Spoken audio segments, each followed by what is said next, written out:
What is that gonna do? What do you mean? This thing has crazy power and suction, and it does 90% of what a regular stick vacuum can do. Okay, but watch how good mine works. Let me see.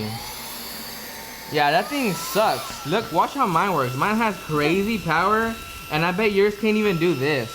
What the heck? Well, mine comes with these attachments, and it even comes with this box that way I can put everything in here. Those are some sucky attachments, and all of that looks like a mess. Mine comes with this dock right here. It comes with a crevice tool, a brush tool, and the dock itself. That's also the charger, so you'll never forget to charge it, and it's always ready. Okay, whatever, but mine's super easy to clean. All I gotta do is Dude, move out of the way. All I gotta do is this, and I'm done. See? Dang, well, that's actually pretty nice. Told You you. can use that anywhere, everywhere? Anywhere. This is perfect to have in your house for those small messes on your countertops, on your couch, on the floor, and you can even use this in your car. Okay, but that's a Shark product. That's probably way too expensive. Yeah, that's what you would think, but right now they got some limited time coupons, but the only problem is that they sold out of so many different colors and they only have one in stock, so if you want to check it out, I'll link it down below.